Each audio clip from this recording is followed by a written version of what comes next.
How you doing? This is Mark Pattison once again with another episode of Finding Your Summit, all about people overcoming adversity and finding their way. Before we get to today's amazing guest, I just want to throw a quick shout out to my website, www.markpattisonnfl. Once again, we've got over 240 podcasts of very inspirational people doing amazing things like the dude that I have on today. That's number one. Number two, I continue to raise money for Higher Ground nonprofit.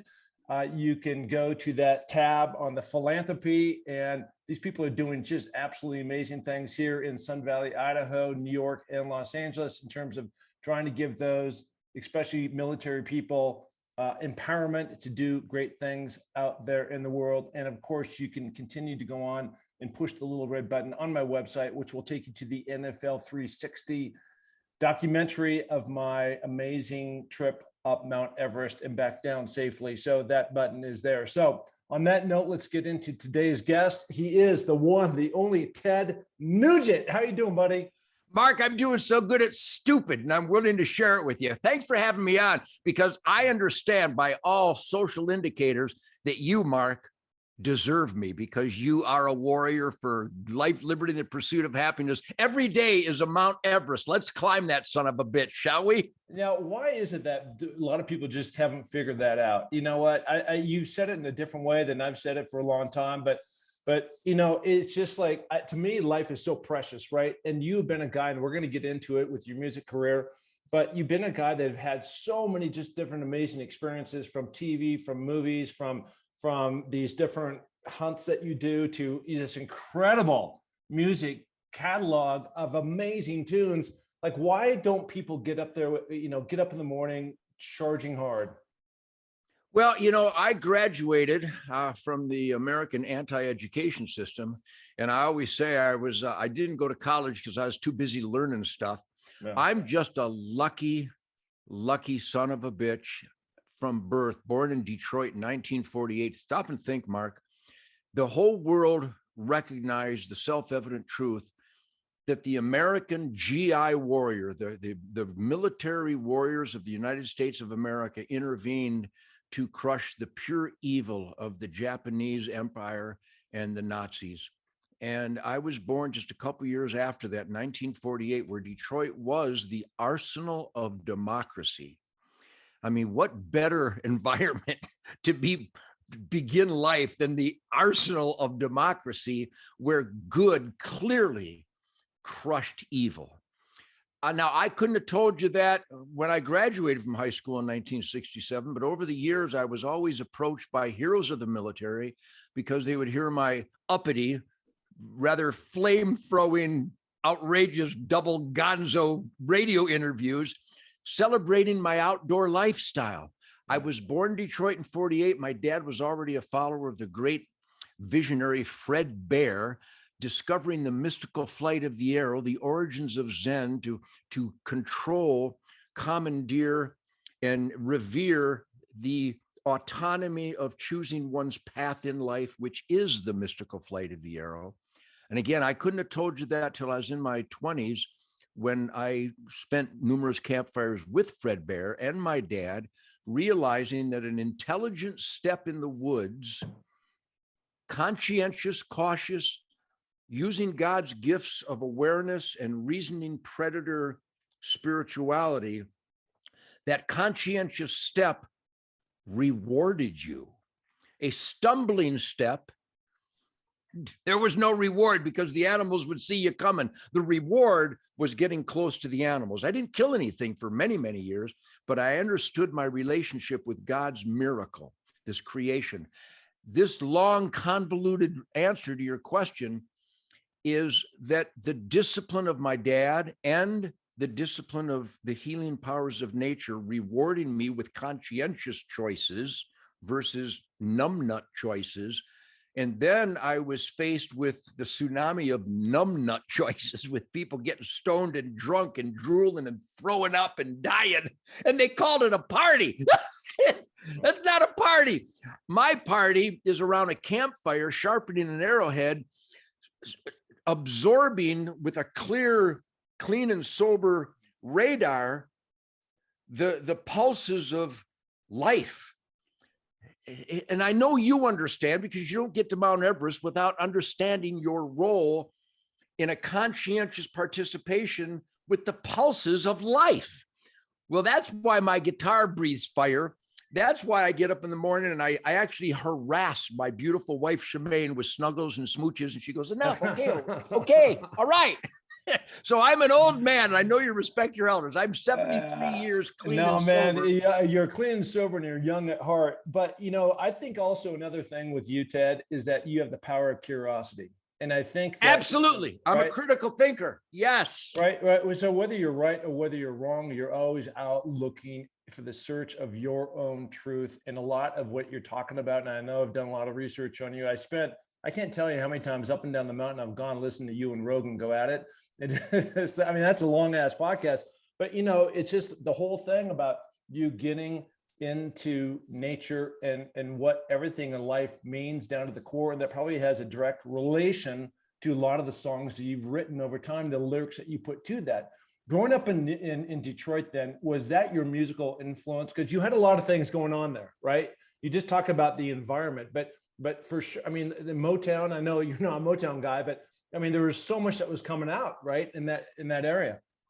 There was a whirlwind, an electricity throughout from birth onward in Detroit that was epitomized by the soulful authority, the musical authority of those Black founding fathers, of electrifying and increasing the groove and the thunder and the dynamic of gospel music, of the lamenting, the emotional heartbreak of human beings that knew slavery was wrong and that somehow they had to break the shackles. And that was represented by this uppity, spirited, defiant music of Chuck Berry and Bo Diddley, Little Richard, and Motown. So somehow in Detroit, there was a band called Billy Lee and the Rivieras who turned their name into Mitch Ryder and the Detroit Wheels.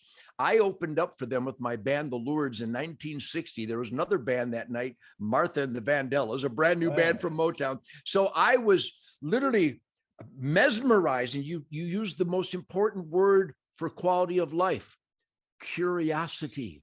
I wanted to know how these guys got this inescapable grind and groove and this soulful cultivation of a gift of vocalizations and guitar lines and the drum sound, and Mitch Ryder personified that, and Bob Seger and the Last Herd, my band, the Amboy Dukes. You had the Scott Richardson Case and the Rationals and Grand Funk Railroad, and they all emulated our Black heroes. So there was a tightness, a James Brown dream of super inescapable groove tightness that so overwhelmed all of us. And I struggled. Here's the beautiful thing about it.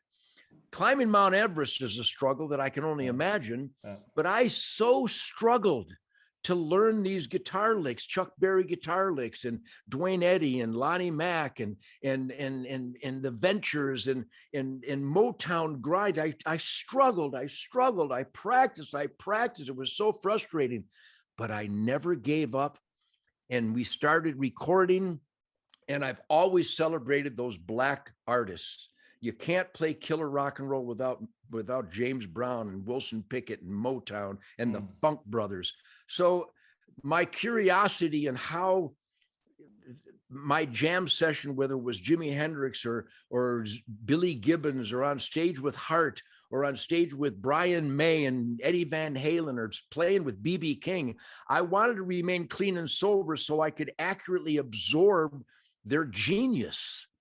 And it ended up in my catalog, in my inventory, in my arsenal of awareness, licks, grooves, lyrics.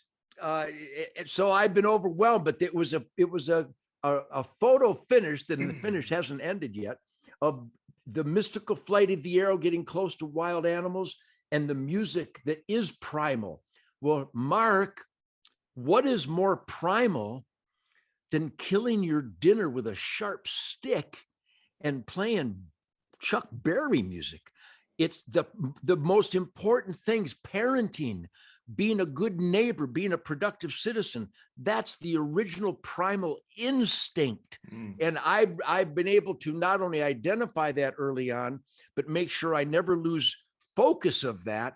And I cultivate it, nurture it, and explore it, and push it, and challenge it. And that's why my bands have always been the best bands in the world, because we remain primal. We literally rehearse in a barn in a swamp, and we go shooting, we go fishing, we scale those fish, we fillet those fish, and we cook those fish, and we eat those fish.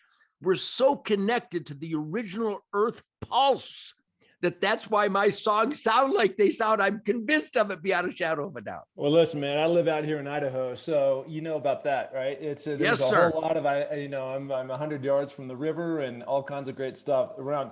So when we go back, it's interesting. It's kind of actually a little bit of a paradox of what you were just saying, because, on one hand, you want this pure form of going out and being connected to the origins. A lot of this music that was going out, Chuck Berry, the way you can just flip and jam and crank and just attack the guitar, right, and make that thing sing.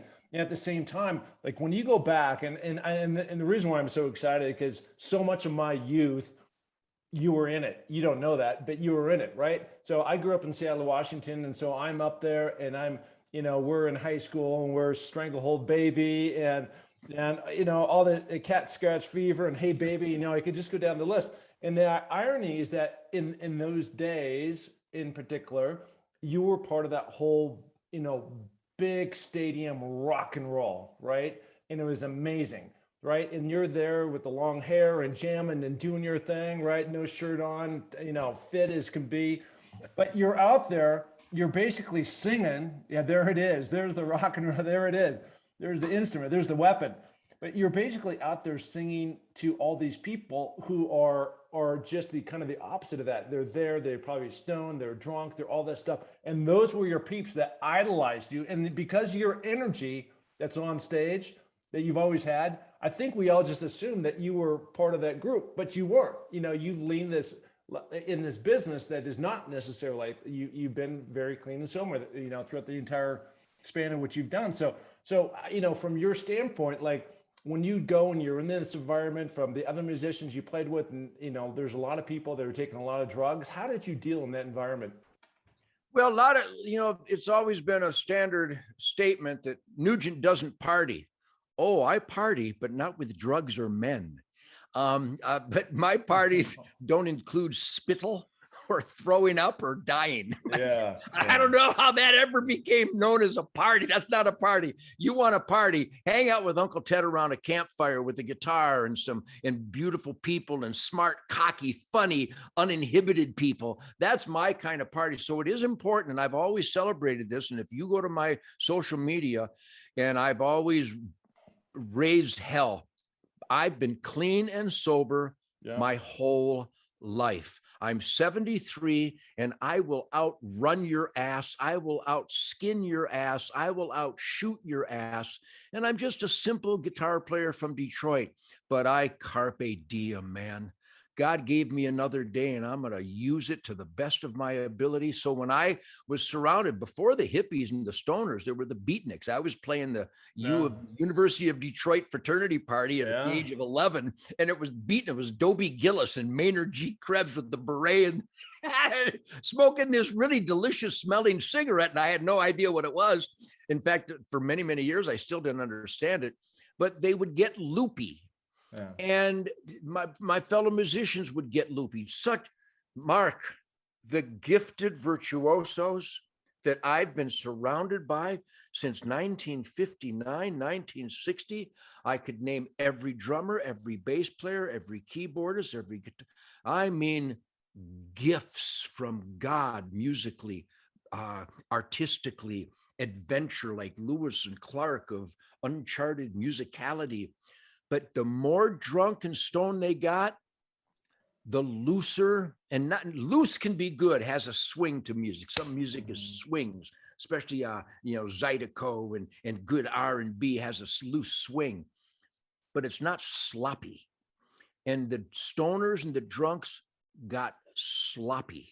And it was compromising all the rehearsal we put in to make these musical maneuvers so tight and so cohesive and rhythmical that it would mitigate the effort we put into delivering this beast of a song.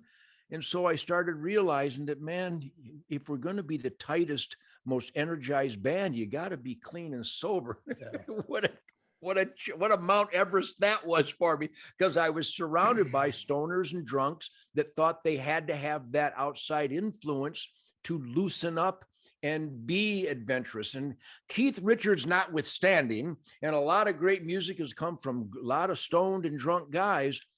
But I spent the weekend with Keith Richards in 1979 at Studio 54. I would have loved to have a conversation about Howlin' Wolf and Muddy Waters and Mose Allison, all the Black influences that created Rolling Stone music. But the guy couldn't carry on a conversation. Mm-hmm. And I would have loved to talk to Ozzy when the Amboy Dukes were playing with Black Sabbath.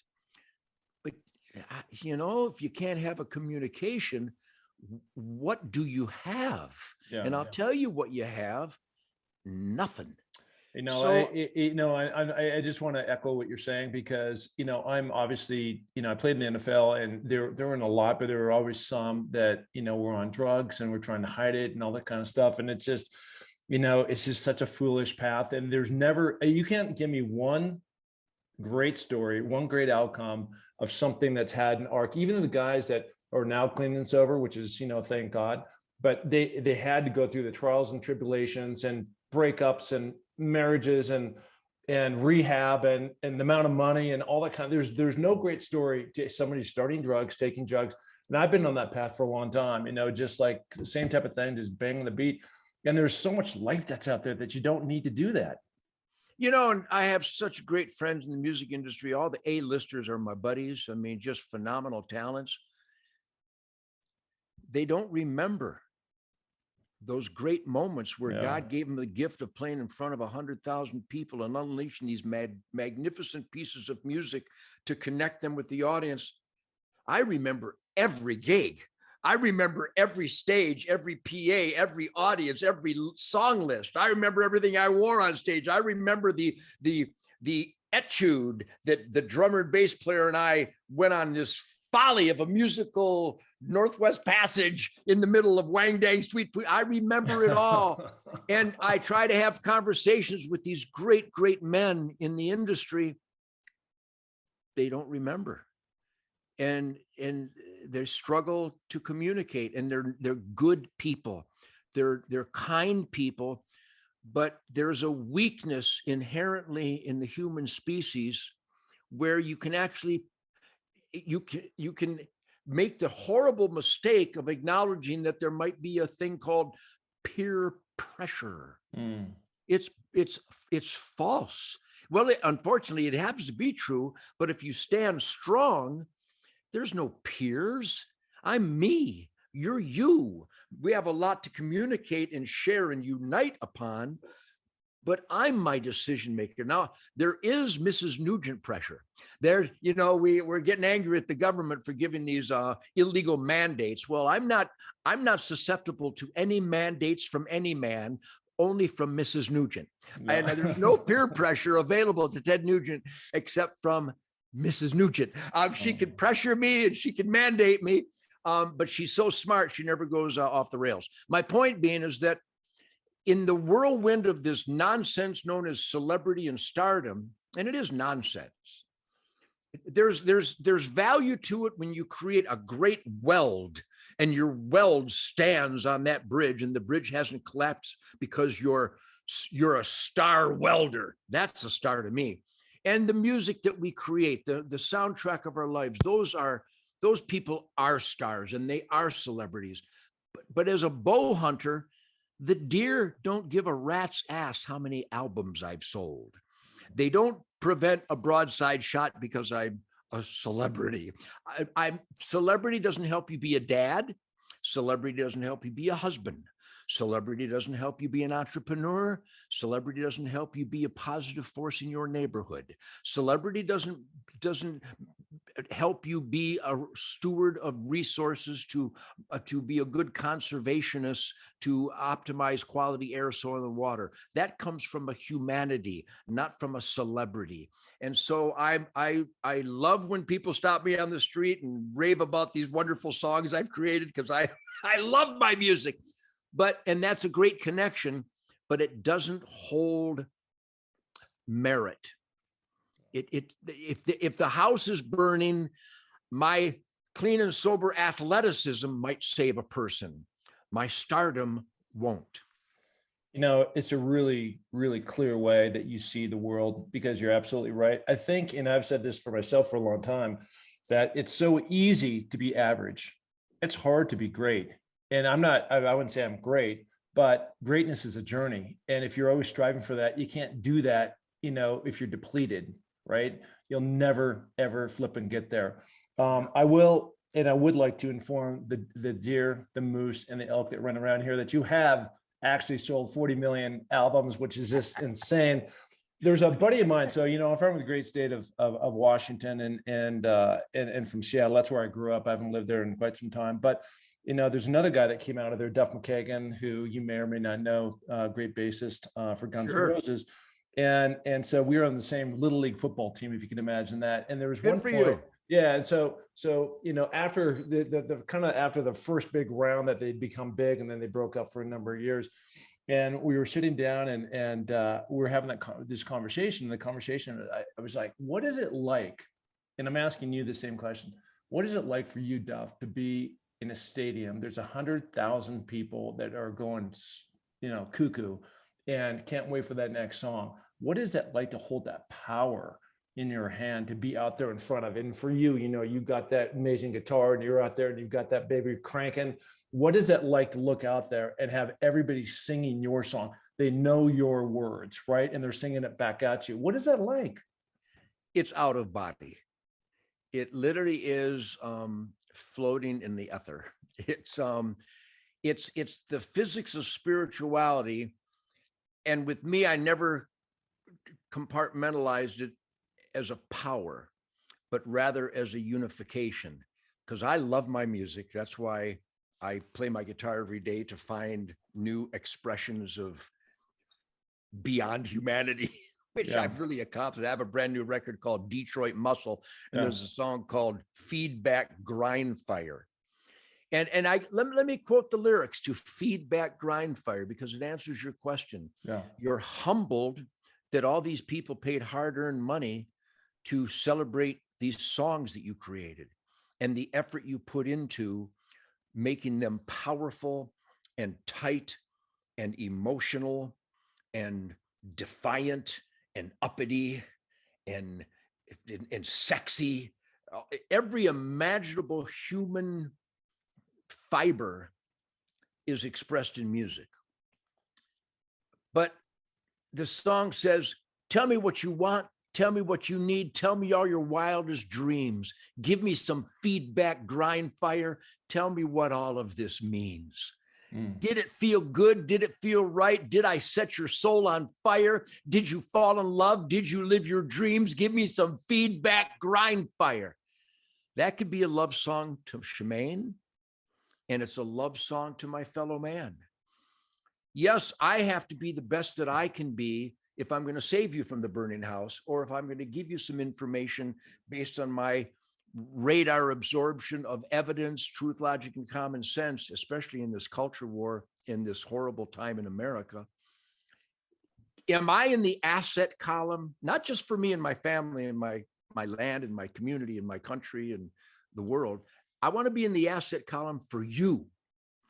And when the most underappreciated or identified power of the music that you love, including all the songs that you love, is the work ethic that musicians put into creating this musical force.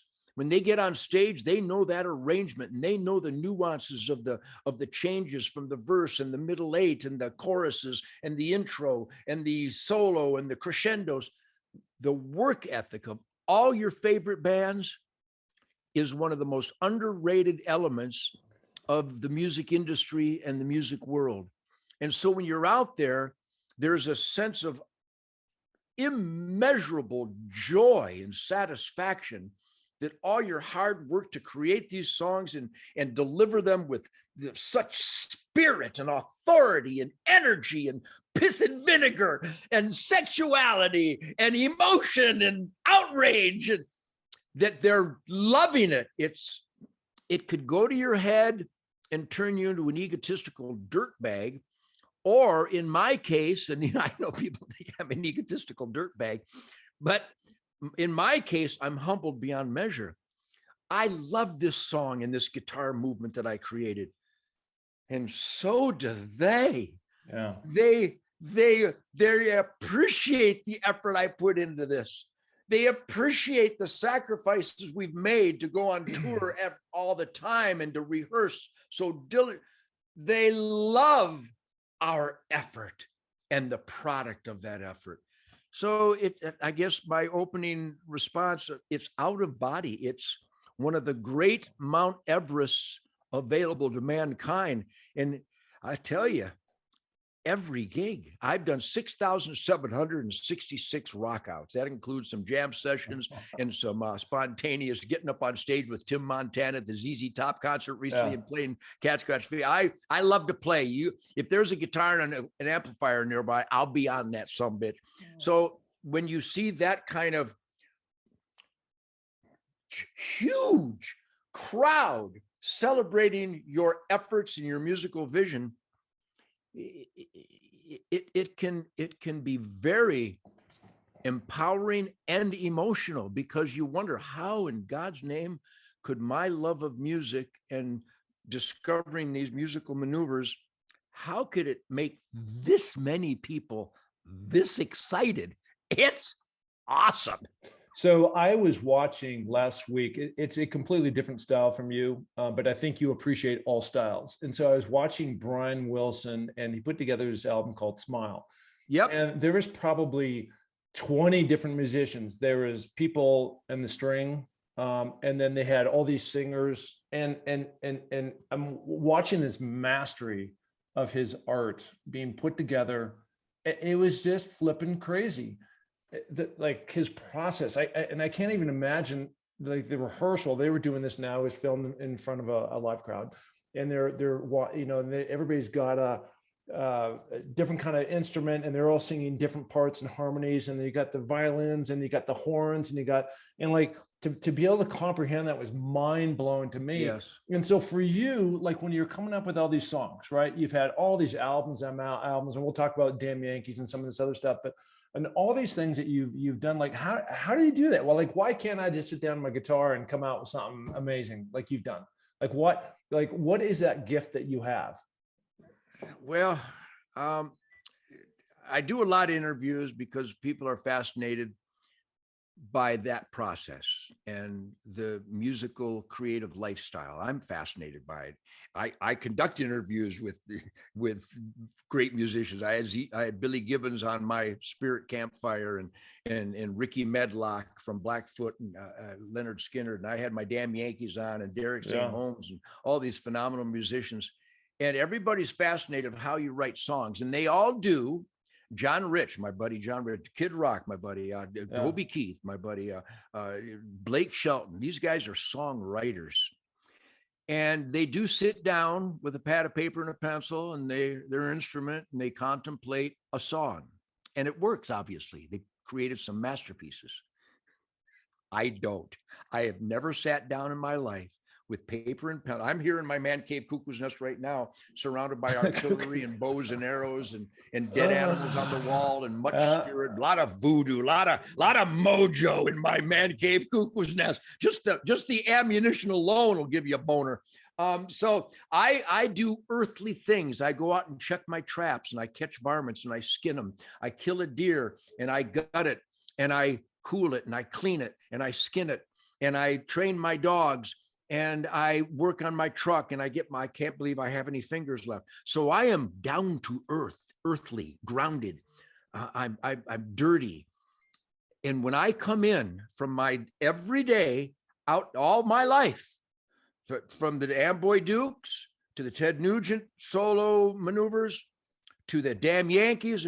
There's Sadie looking at. I'll be out in a minute. You be a good girl.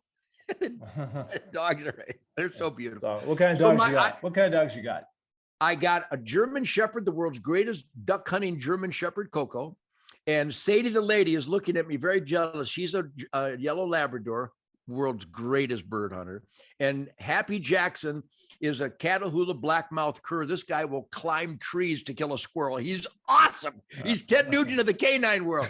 So my point is that I work with the earth. So I remain primal. I kill my own food.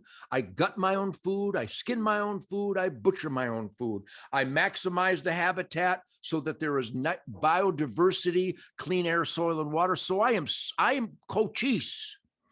I'm Crazy Horse. I'm Jeremiah Johnson, or at least the best that I can be. Yeah. And so when I come into the cuckoo's nest, I just got in. When I raced to come in here and do this, I came in 1 minute before I was supposed to get on. I appreciate that. I will pick up my guitar like I do right now, and I will go.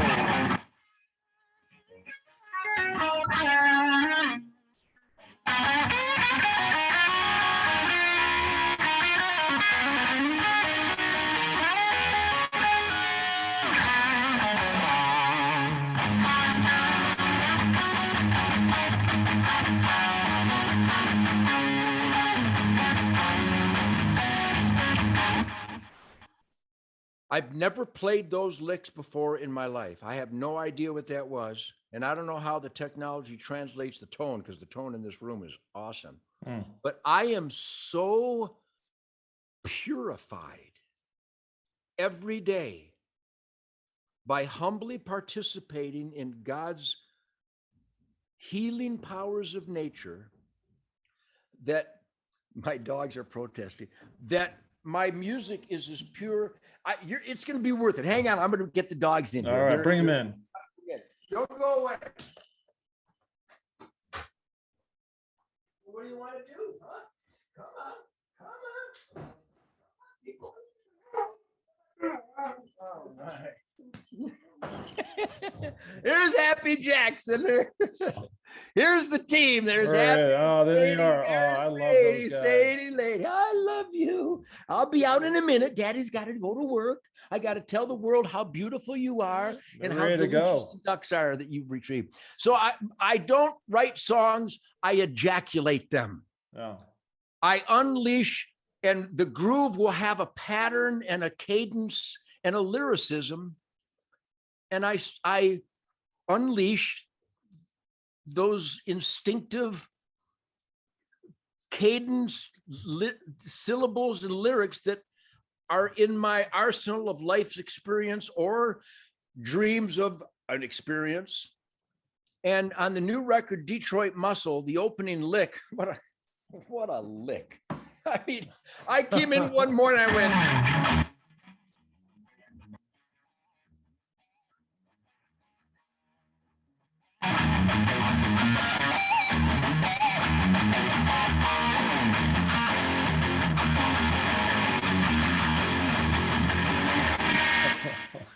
and it went, strap your ass in. I got a fire-breathing Mopar. Downtown Detroit is like a rock and roll dream. Kick out the jams if you really want to go far. The Motor City Soul gonna make you scream. I have no idea. I didn't write it down. I had to go back and I just keep playing, and it's as spontaneous as the instinctual attraction to that skinny, fine, shapely, coy beauty across the room. It's as sensual and sexual and spiritual and organic and unfettered. I'm an old man, but I create my music the same way I did when I was 12. I just pick up the guitar and my hands go places, and my craving of a rhythm and a groove, I deliver that. I find and I deliver that rhythm and that groove, and it's because I'm so comfortable and familiar. Like when I shoot my bow, the worst thing you can do when you shoot a bow and arrow is to think about it. It's a samurai thing. Too many minds. You don't. Yeah, I get that. I get that. When that trained, dedicated, who's the guy that throw the pass to the quarterback? I'm not a sports fan. Yeah. I don't watch it. But the quarterback, he doesn't go, well, he is at 92 yards and I got to throw with X amount of kinetic energy on this. No, his brain, his instinct, his gifts from God go, all right, he's running. Bam! Yeah! Bam! It's in us. The great native chief, I forget which one it was. Doesn't matter. They were all phenomenal mojo. God already gave us everything we need. We have it. We all have it already. You need to find, first of all, you need to acknowledge that he gave it to us. And then you have to dig and find it. And if you find it, you can be the greatest welder in the world. You can be the greatest guitar player in the world. You can be the greatest quarterback. You can be the greatest dad in the world. You can be the greatest farmer in the world. You can pursue your dreams, life, liberty, and happiness. If you dig it deep, take a deep breath, shut up for a moment. Remember who's saying this, because I'm verbose. I love to celebrate the things I'm passionate about, so I talk a lot. But I'm the master at silence. Last night I was at a tree stand for 4 hours. Yeah. Never said a word. Didn't move. I was literally one with the wind, and I do it. Mark, I do it every day. And so when it comes time to pick up the guitar, all that battery recharging, all that spirit recreation, outdoors, recreation, I recreate my spirit and it comes out of my guitar. and so it's an earthly process that goes deep into the spirit world. But you have to learn to unleash. And it's great. I'm unleashing your potential. Yeah, well, I unleashed the beast.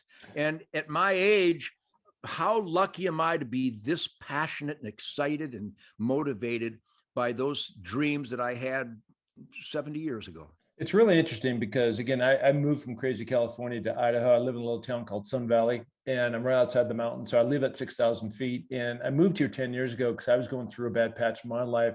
And what I do is I go out into nature every day, and I cannot be creative. I can't be thoughtful. I can't come up with new ideas, which I've done numerous times, without going out there. I'm the best version of myself when I actually leave my computer, I get away from social media, and I go out and I just think. And so even though you're talking about being one with the wind and being in the street, a tree stand, for 4 hours, and you're out there and you didn't say a peep, I guarantee your mind it's impossible not to have thoughts. And then I can absolutely see how you could translate that same energy, that when you come back in and all of a sudden stuff's just flowing, maybe you have a concept, you have whatever your process is, and there you go. Ted, the rocker, gets after it in so many different ways. One thing I love about you is you're such a positive and enthusiastic person. Like if the whole world was like you, right? I think I'm that way, same way too. I think the world would be a better place, and we wouldn't be. Well, thank you. Yeah, no, but so considering like your arc over life, right, which has been this really amazing journey. You've had all these different experiences and these different mediums. Have you ever had a period in your life that was difficult to deal with, and then you had to overcome that? Oh, absolutely. I mean, I'm so human. Nobody's getting out of here alive. Yeah. I went through just a heart-torturing divorce. Yeah. I lost my brother John 2 years ago. My mom died at the age of 62, just a fireball of humor and energy and spirit. I ran over Shemaine's 50th birthday puppy and I killed it. Oh, I mean, I've cried tears of blood. I'm real uppity because in those moments of anguish and suffering and heartbreak, I really let her go. I unleash. I am a crying, sobbing, helpless, gagging, emotional puddle. And I don't hold any of that back. What doesn't kill you makes you stronger. I really believe that. My brother John was such an amazing guy. What a great, great man. Worked his ass off, funny, the most instinctive, natural sniper marksman you could ever imagine. A great dad, a great husband, a work ethic beyond Hercules. And the medical institutions killed him at 65 when he finally retired after going to work every day at 4 a.m. in Chicago. My mom was such a fireball. We had such indescribable, gagging laughter. She's the funniest person that ever lived. So yeah, I know nobody gets out of here alive. I cried for 2 years when my wife divorced me and I was trying to take care of Sasha and Toby. But I improvise, adapt, and overcome. I'm at my heart, I'm a pragmatist, a utilitarian. I need to go from point A to point B. I'm going to chart the best route and I'm going to put one foot ahead of the other and I'm going there. Yeah, I've had some real tough times, but I'm a bow hunter. I hunt with a bow and arrow, which is probably one of the most impossible tasks available to me. Well, none of that, because tell me if I'm wrong, but so I've got my good buddy, Bo Ellis, who lives he has a place up in the UP in Wisconsin. So just right across the river there is Michigan, right? I know it well. You know it well. And he goes out there and I mean, you got to get close, man. You gotta be like stealth light to get up. I mean, I don't know what the longest bow shot you've taken, but I know it's usually like 50, 100, I mean, 50 yards maybe. I mean, well, that's a long shot. Typically we'd like to set up for 20 yards, 25, 30 maybe, but I shoot my bow every day. I play my guitar every day. I train with my handgun and my rifle every day. I just enjoy that stuff. I enjoy focus and discipline and trigger squeeze and projectile management. Wow. But yeah, bow and arrow, the goal is not how far you can shoot. The goal is how close can you get to an animal that God designed not to let you get close. Wow. A stealth and situational awareness challenge, unlike many in life. And I get to train with Delta Force and special ops and SWAT teams all over the country. So I know what superhumans look like and what they're capable of. Plus, a lot of people don't know, Mark, I've been a sheriff deputy for 39 years. I've conducted federal raids with the U.S. Marshals and the Texas Rangers here in Texas. I think I have 14 felony arrests to my credit, rapists and murderers and carjackers. And I've kicked down doors at 4 a.m. and what kind of rush is that? It's indescribable because it's life and death. It's these people have killed people and they're eager to kill you because you're coming to control them. And it's a tactical ballet of life and death awareness demands that you either train diligently for or you die. So that, again, I like to think that happiness comes from the capability of elevating your level of awareness to absorb all that you can. The goal is omniscience. The goal is omnipotence. It's unattainable, but there have been times where I was Bruce Lee for 10 seconds. Yeah. And there are times where I was the greatest shot in the world for a couple seconds. And there was the time where I was the sneakiest son of a bitch in the world. And I got close to that elk without him knowing I'm there. And I put an arrow in his heart.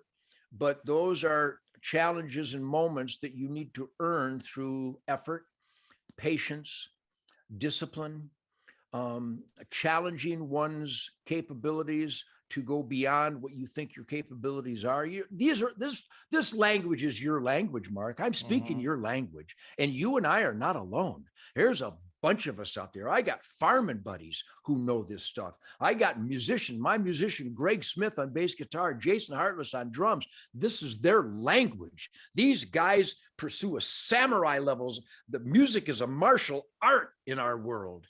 And when we get together and jam, holy smokes, the energy and the fire in the room with these guys. Wait till you hear I'm going to make sure Linda gets all the songs from Detroit Muscle. You've probably heard American Campfire and Come and Take It. But what Jason and Greg, and again, going back to the Amboy, before the Amboy Lures, we won the Battle of the Bands in 1963 in Michigan because Tom Noel on drums, who I just got a call from the other day, that's 60 years ago.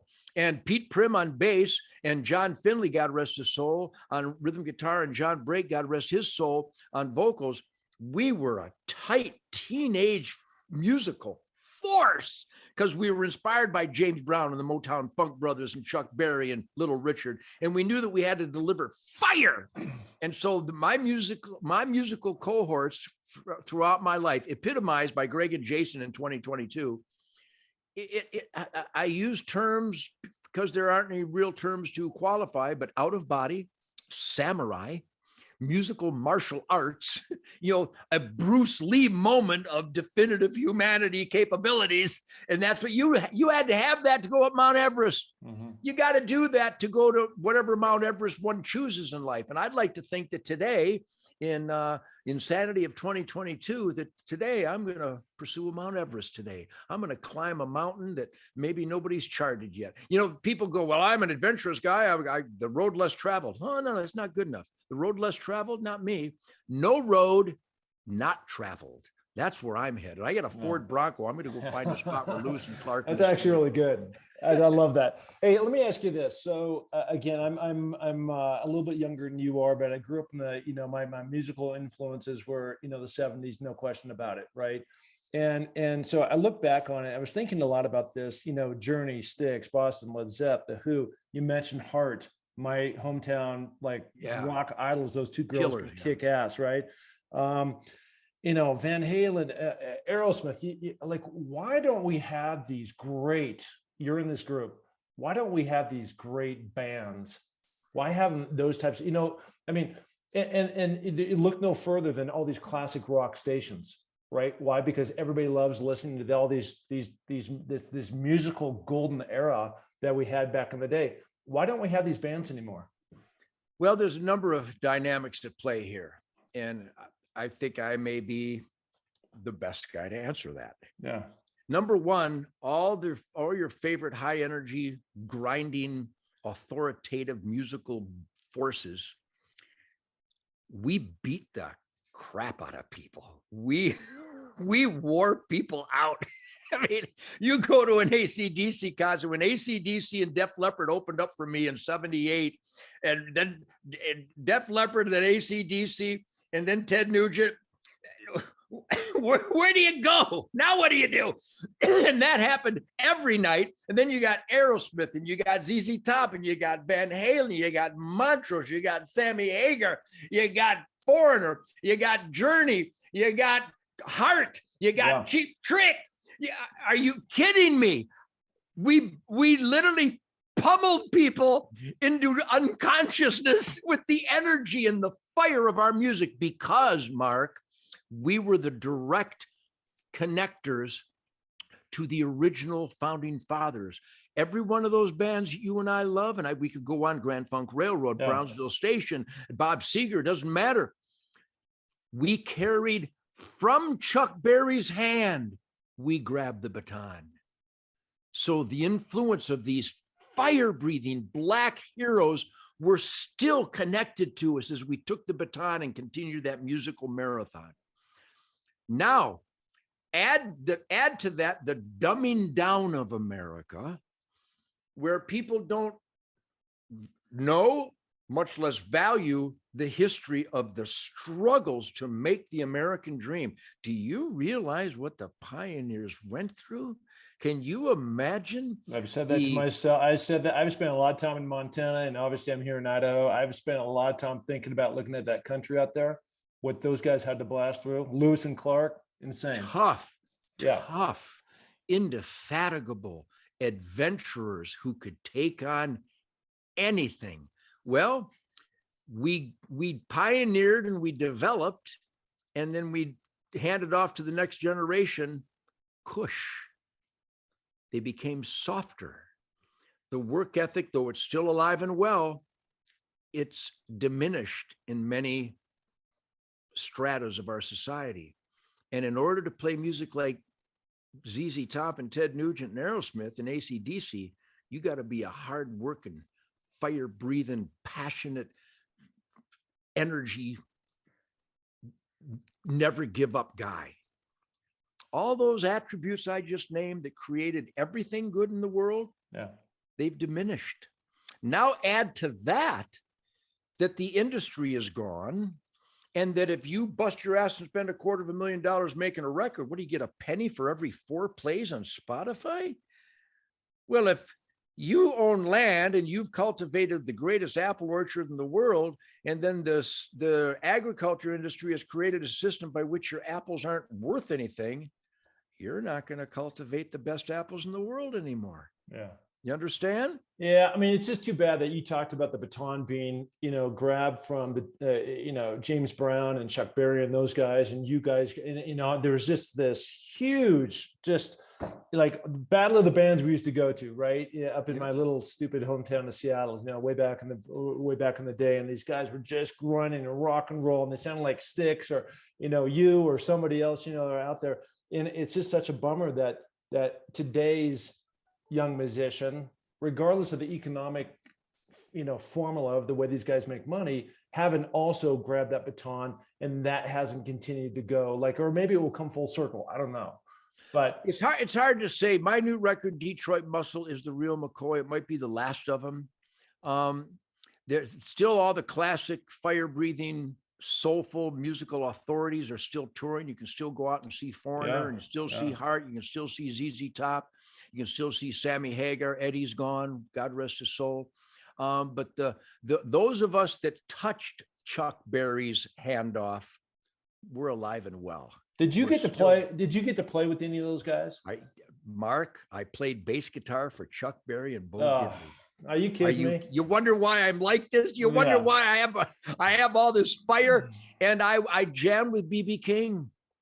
I jammed with all the greatest, again, all the greatest guitar players in the world. I've been up there jamming with them. Brian May and Eddie Van Halen and Billy Gibbons. And you mentioned Styx, Tommy Shaw, one of the most amazing guitarists on the planet. My original guitar player, Derek St. Holmes, one of the most fire-breathing, talented, emotional, soulful guitarist, vocalists on the planet. I just got a call from John Sykes from Whitesnake the other day, talking about gifted and capable and fire breathing musical power. I could name them. I got to jam with the best of the best. I've got on stage with the best of the best, and I absorbed all their fire, and I cataloged in my musical arsenal all their influences, and they're alive and well. That's when I pick up the guitar.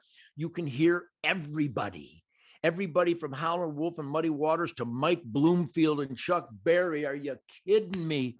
I'm just the luckiest guitar player in the world. And again, I mentioned my rhythm section. Jason Hartless on drums, 23 years old, from Detroit. He started playing with me when he was 19. He started playing drums when he was like 4. And Greg Smith on the bass guitar. These guys are musical animals. They are the best that have ever roamed the earth, and they're my rhythm section. So my inspiration level is off the charts. As you're talking about that, and I'm talking about now kind of an apple and an orange a little bit, but having been very blessed to be playing the NFL, and I was never a great NFL player by any means, but I got to be on the same field with Joe Montana and Steve Young and Dan Marino and Jim Plunkett and Marcus Allen and all these guys that have gone on to have these all-pro careers, and just to be in the midst of greatness and see their work ethic and their talent. Yes, the work ethic. It's just there's so many times I think people turn around and say, "Hey, Ted, you're lucky," and I would argue and say, or you could say this about me or a lot of people who have had success, right? And I would argue that there's not a harder driving person that has the stronger work ethic that the people that have that kind of success. It's not luck, right? Absolutely. Even guys, you stop and look, Mick Jagger, what is he, 78, 79? He's rocking it, man. He's out there dancing like some kind of teenage maniac. And because he takes good care of himself, because he's dedicated, he's professional, and their work ethic is unmatched. And like you said, these NFL guys, what a work ethic. These guys never stop training and working and perfecting their art. It's an art. No. So yeah, the work ethic is the foundation of all happiness. If you don't have a work ethic, you're never, ever going to be really happy. What's the path forward for you going forward? You just put out this new album. I can't imagine how many albums. Well, I do. I've looked at them. and you've sang with all these different people. I was looking at some of these different, I mean, even like Meatloaf, right? Who just passed away last week. What just an amazing talent, right? That probably never got his just in terms of the amount of things he was able to pull off. But like for you, you're 74. I don't see any stop, man. You got your hunting thing going on. You got these TV shows. You got, you're involved in politics. I mean, you've got so many things happening. Like where does it? Hopefully the answer is, you're still in search for that perfect song or something. Well, again, my motivation is endless. I wake up every day with this unbelievably dangerous, gorgeous, smart, funny, cocky woman. My wife for 33 years. I've got wonderful sons and daughters. These are the most important priorities, obviously, is God, family, country. That's why I'm a political activist, because I dare to experiment in self-government. Boy, that's radical. Wow, how dare you think that you're in charge of your own life? Whoa, that's radical. Duh. So God, family, country, dreams, justice, good over evil, and the soundtrack that represents that. I can't not play my guitar every day. I got these Gibson Birdlands, I get these amplifiers, and I'm constantly experimenting with tones and sounds and maneuvers. I play notes that God hasn't even authorized yet. I'm finding noises that Yusef Lateef, Sun Ra, and John and Coltrane wish they could have blown out of their saxophones. I'm an adventurous guy. I don't believe in the road less traveled. I believe in no road never traveled. I'm a lucky guy. I think when you're clean and sober, your curiosity expands. And that was a great opening. That's a word I'm going to use more often, because that really is the essence of probably most meaningful things in life. Curiosity. Can I do that? Like the song Feedback Grindfire. It's to Shemaine. Tell me what you want. Tell me what you need. Tell me all your wildest dreams. Give me some feedback grindfire. What a great word. Feedback grindfire. That's because these hollow body jazz guitars, I mean, no other guitar in the world can do this.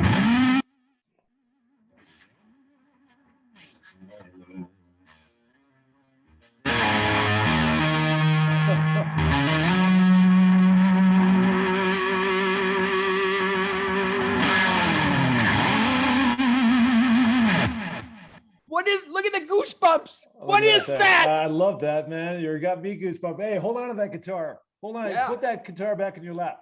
All right, man. Listen. We're going to take this out. I so appreciate you coming on. You gotta exit the show with a little cat scratch fever. What a great lick. Are you kidding me? And that's another example. I got to tell you where it comes from. We talk about Chuck Berry and Bo Diddley. Everything comes from honky tonk.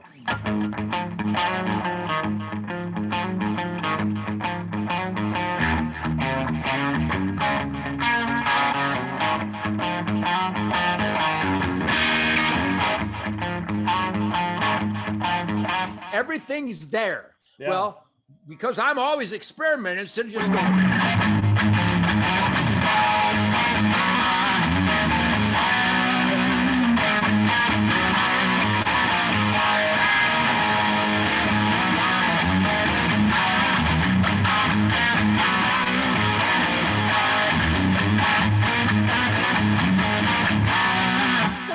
Look at the goosebumps. Are you kidding me? That. Yeah. No, that's awesome. That is great work. Love that, man. Love that. Hey, listen, Ted, you're awesome. Seriously, you're awesome. You're a good dude. You got your priorities lined up in the right way. You're a free thinker. You got the power of curiosity working for you. And, look, I hope my goal right now is to make it to 100 and climb the mountain and go in a well up on top of the mountain, open it, jump in it, and that's it.